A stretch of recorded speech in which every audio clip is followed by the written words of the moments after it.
अच्छा तुम ही बताओ क्या इंसाफ देना होगा।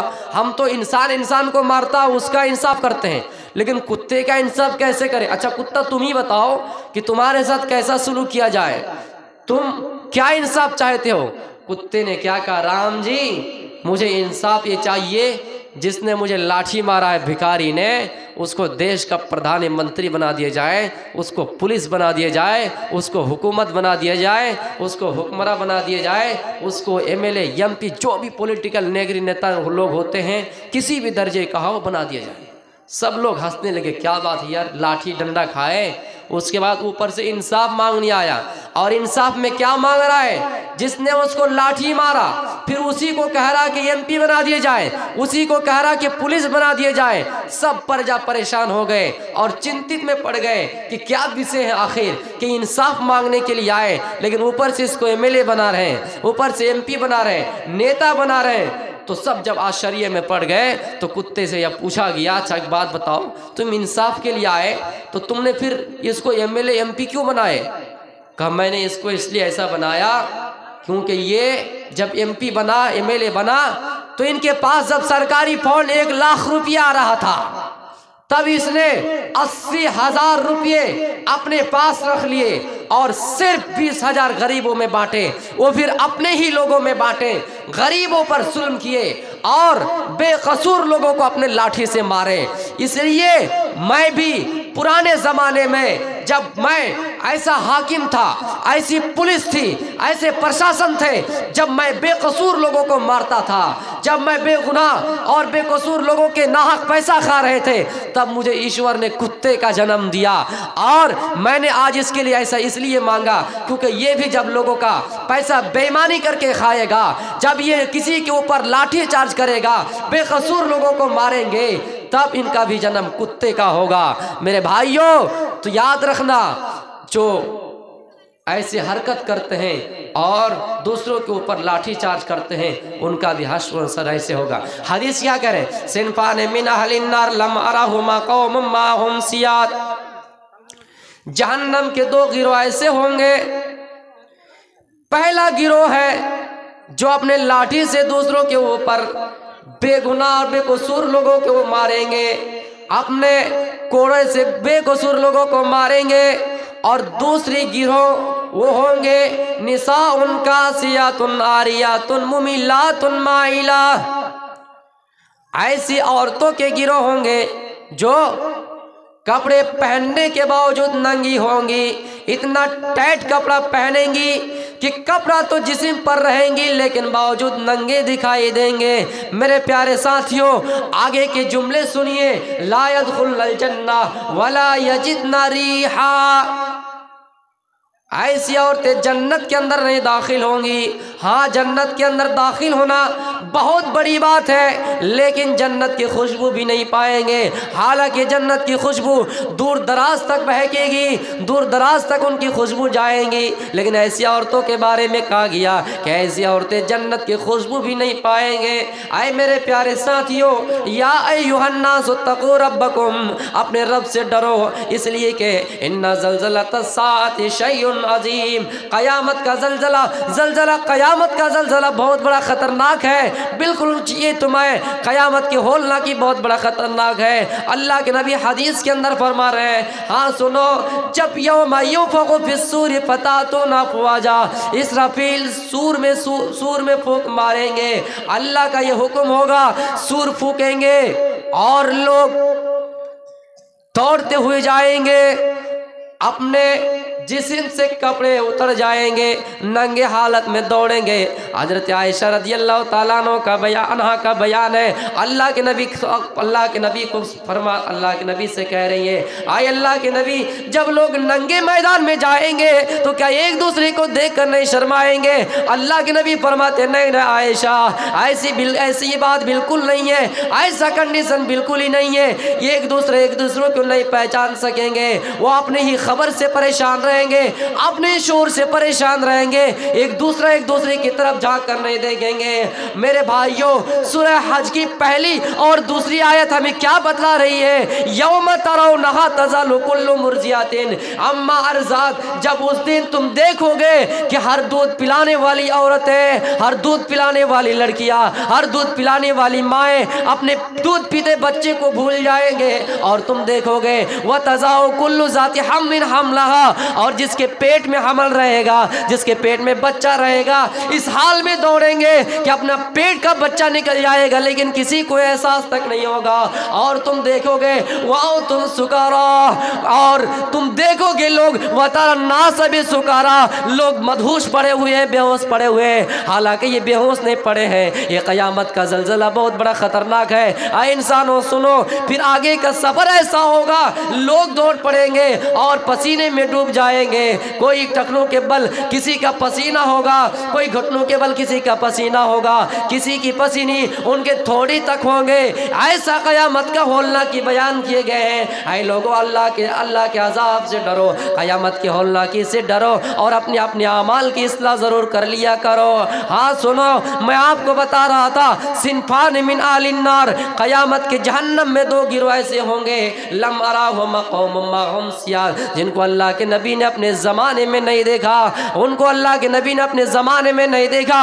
इस हदीस से ये बात पता चलता है, इस हदीस से ये बात साबित होती है कि एक ऐसा ज़माना आएगा और उस ज़माने में लोग ऐसे हो जाएंगे जो बेकसूरों को मारेंगे, लोग आपस में एक दूसरे का हक छीनेंगे। सरकार हम पर जुल्म सितम के पहाड़ तोड़ेंगे, हम पर जुल्म सितम के कहर ढाए जाएंगे। और आज देख लो हमारे ऊपर कितने जुल्म हो रहे हैं, आज हमारे ऊपर कितनी मुसीबतें आ रही है, आज हमें तरह तरह का इम्तिहान से गुजारना पड़ता है। फिर देखो लॉकडाउन फिर से, और ये तीसरी लहर है, कोरोना वायरस की ये तीसरी लहर है।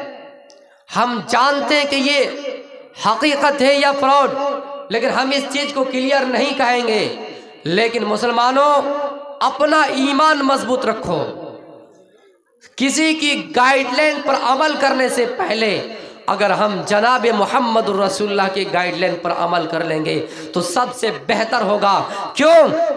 आपने देखा हमारे ऊपर कितनी पाबंदियां लगी। मास्क पहनकर चलो, वैक्सीन लगाओ। वैक्सीन हम 2 वैक्सीन लगाए, लेकिन कोरोना की तीसरी लहर भी हमारे सामने अब मौजूद है। और ये भी हकीकत है, मैं खुलकर बोल रहा हूं, ये भी हकीकत है। बीमारी कुछ है लेकिन चाल बहुत बड़ी है। बीमारी कुछ है, आप इसको भी बिल्कुल सीरियस लेकर नहीं कह सकते कि बीमारी नहीं है, लेकिन साजिश बहुत बड़ी है। आप देख लीजिए। और ये बीमारी पता नहीं कैसी है, ये हवाएं जो हमारे पास चली आ रही है, ये भी बड़ा अक्लमंद है, बड़ा होशियार है। ये वक्त पर आता है और कहाँ कहाँ आता है? जहां पर देख रहा है कि इलेक्शन नहीं, क्योंकि इनको इलेक्शन से बहुत डर लगती है। ये पता नहीं, ये बीमारी हमको लगता है अम्मा के पेट से सीख के आई है। जहां जहां पर चुनाव होंगे उनको डर लगती है कि हम वहां पर नहीं जाएंगे, लोग की भीड़ हमें खा जाएंगी। तो मेरे भाइयों, आप देख लीजिए कि अभी पाबंदी बिहार में कितनी, नाइट कर्फ्यू लगा दिए गए हैं। और फिर देखिएगा आगे का इंशाअल्लाह कि दिन में भी प्रोग्राम, दिन में भी डे कर्फ्यू लगेंगे, क्योंकि हम और आप इस चीज़ से बिल्कुल वाकिफ़ हैं। जब एक आदमी घोड़ा बेचने के लिए आया मजबूरी की हालत में, जब लोगों ने देखा इनकी मजबूरी है, इनको इलाज कराना है, अपनी अम्मा का इलाज कराना है, उनकी घोड़े मजबूरी के तहत वो बेच रहा है। और वो घोड़े 50,000 की घोड़े 30,000 में बेच रहा है कि कोई ले ले। जब उसने देखा कि मजबूरी है तो उसने कहा नहीं, 30,000 की नहीं, 40,000 की है। अपने से 50,000 देने के लिए तैयार हो जाते हैं। मेरे भाइयों, कितने ऐसे मुश्किलात हमारे सामने से आएंगे, लेकिन हमें इनसे बिल्कुल घबराना नहीं है। हमें अपना ईमान मजबूत करना है, और हम अल्लाह वाले हैं, हम इस्लाम वाले हैं। हमारे शरीयत ने हमें सब कुछ हल बता दिया है। कौन सी बीमारी से कितने परहेज रखना है, कौन सी बीमारी से कितने इज्तिनाब करने हैं, सारी चीज़ें हमें बता दी हैं। और इन कोरोना का पूरा इलाज हमारी नमाज में हमें मिलता है, हमारे वज़ू में मिलते हैं। बार बार हाथ धोना, जब हम 5 बार दिन में और रात में नमाज पढ़ेंगे तो 5 गुना 3 हम 15 बार हाथ धोएंगे और नाक में पानी चढ़ाएंगे। मेरे भाइयों, कुल्ला करेंगे, इससे बढ़कर और इलाज क्या हो सकता है। जब भी हम कोई बात करते हैं तो हम इस्लाम से उसको मिलाते हैं, कुरान और हदीस से मिलाकर हम उस बात को करते हैं। लेकिन आज तक देख लीजिए 2019 में ये बीमारी आई, किसी भी प्रशासन ने ये कहा, किसी भी प्रशासन ने, किसी भी सरकार ने ये कहा कि मुसलमानों, हिंदुओं, सिखों, जैनियों, बुद्धिस्टों, जब हम इतने कार्रवाई करके, इतनी पाबंदी करके, सोशल डिस्टेंस करके, इतनी सारी चीजें करके, फिर भी ये तीसरी लहर जब हमारे सामने आ चुके हैं, चलो ये काम करते हैं। हिंदू अपने राम से दुआ करें, मुसलमान अपने ईश्वर से दुआ करें, अल्लाह से दुआ करें, ईसाई अपने जीसस मसीह ईसा से दुआ करें, सिख अपने गुरु नानक से दुआ करें, जैन अपने महावीर से दुआ करें। जब तक हम भक्ति में नहीं आएंगे, जब तक हम ईश्वर के भक्त नहीं बनेंगे, जब तक हम इबादत में शामिल नहीं हो जाएंगे, ये बीमारी खत्म नहीं होंगे। लेकिन आज तक किसी प्रशासन की जुबान से बात नहीं निकली है।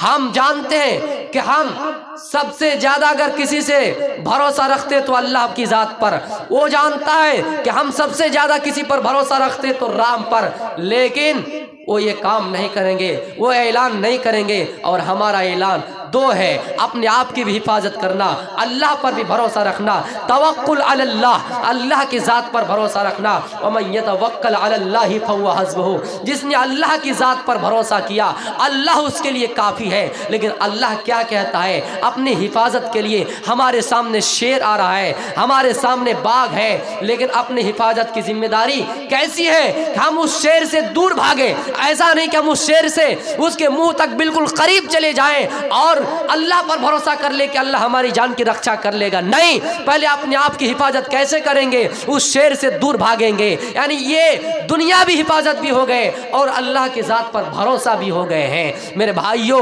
हमने घोड़ा को बांध कर अल्लाह पर भरोसा किया, घोड़ा छोड़कर हमने सोकर बिल्कुल भरोसा नहीं किया। अगर हकीकत में इन दोनों चीज़ों को सामने रखे जाएं, गैर मुस्लिम अगर अपने राम से दुआ करें, मुसलमान अगर अपने अल्लाह से दुआ करें और अपने आप की भी हिफाजत करें, इंशाअल्लाह ये चौथी लहर नहीं आएंगे। लेकिन हम जानते हो ऐसी चीजें नहीं कहेंगे। या अय्युहन्नासु तक़ू रब्बकुम, ऐ लोगों अपने रब से डरो। सिनफान मिन अहलिन्नार, जहन्नम के 2 गिरोह ऐसे हैं। लम अराहुम क़ौमुम माहुम सियार कअदना बिल बकर, जिनके पास हुकूमत, जिनके पास प्रशासन, जिनके पास ताकत, जिनके पास पावर होंगे और वो अपने पावर का गलत यूज करेंगे, दौड़ा दौड़ा कर मारेंगे। आप अंदाज़ा कीजिए जामिया मिलिया में मुसलमानों, आप इस चीज़ को अंदाज़ा कीजिए कैसे पुलिस घुसकर टॉयलेट में छिपी हुई लड़कियों को और हॉस्टल में छुपी हुई लड़कियों को पकड़कर उनके बाल की मुट्ठी पकड़कर कैसे मारा गया, कैसे पीटा गया, ज़रा सा भी रहम नहीं आए पुलिसों सुनो, ये ईश्वर ने तुम्हें पावर दिया है, ये तुम्हें तुम्हारा राम ही ने पावर दिया है या नहीं तो मैं किस जुबान से कह रहा हूँ ये मुझे मालूम है, लेकिन हाँ तुम्हारी किताब के अनुसार तुम्हारे मुताबिक राम ने तुम्हें पावर दिया है। लेकिन ये तुम्हें आजमाता है, ये आजमाता है कि ये पावर तुम्हारा ज्यादा दिन टिकने वाला नहीं है, ये ताकत तुम्हारा ज्यादा दिन तक टिकने वाली नहीं है। तुमने बेकसूर और उन स्टूडेंटों को मारा और उनके बाल पकड़ उनको टॉयलेट में छिपी हुई लड़कियों को पकड़ कर मारना शुरू किया, उनको तरह तरह के पीटे, उन पर आंसू गैस छोड़े। लेकिन एक बात याद रखना, अल्लाह कैसे जगह देंगे जबकि तुम्हारा राम तुम्हें जगह देने के लिए तैयार नहीं होंगे, तुम्हारा राम तुम्हें जगह नहीं देंगे। राम भी ये नहीं चाहता है, राम भी नहीं चाहता कि कोई इंसान किसी को नाक मारे, कोई इंसान किसी के गाल पे थप्पड़ मारे, तो अल्लाह कैसे बर्दाश्त करेगा? आए पुलिस वालों, हाँ फिर ये लॉकडाउन तुम्हारे सामने चला रहा है, तुम कितने ऐसे लोगों को डंडे चलाओगे, कितने ऐसे लोगों के मारोगे जिसको मारने का अधिकार तुम्हें नहीं है, जिनका हक ये नहीं बनता है कि तुम उनको अपने लाठी से अपना लाठी चार्ज करो।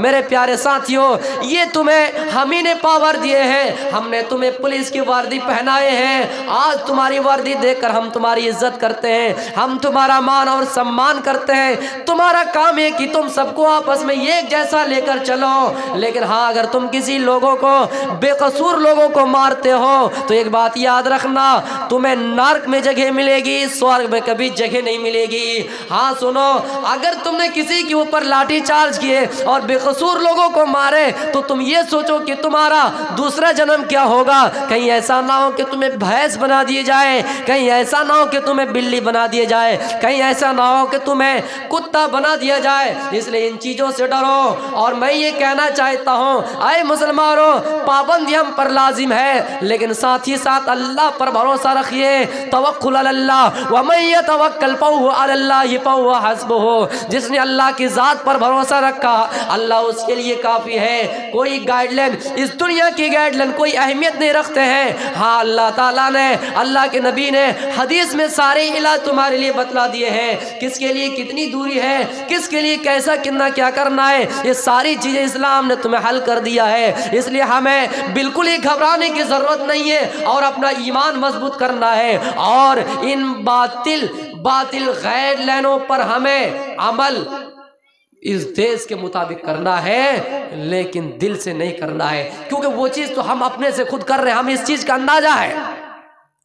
जितनी चीज़ें आज चीख चीख कर अमिताभ बच्चन बोले हैं, सब चीज हम कर रहे हैं। मेरे भाइयों, हमें कैसे कहा जाएगा कि आप गाइडलाइन पर अमल नहीं करते हैं?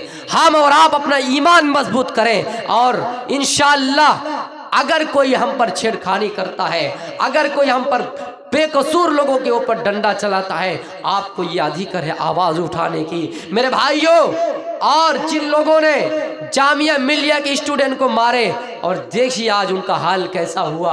जो स्टूडेंट इस देश का भविष्य है, जो स्टूडेंट इस देश का फ्यूचर है, मुस्तकबिल है, स्टूडेंट से इस देश की तरक्की आगे बढ़ सकती है, लेकिन उन्हीं पर लाठी चार्ज किए जा रहे हैं। और कौन कर रहे हैं, उनके पीछे किसका हाथ है, हम और आप इसको अच्छी तरीके से जानते हैं। वरना स्टूडेंट पर लाठी चार्ज करना और उनको छोड़ देना ये मामूली बात नहीं है। मेरे प्यारे साथियों, आज देख लीजिए इस देश की करेंसी कितने पीछे चल गए हैं।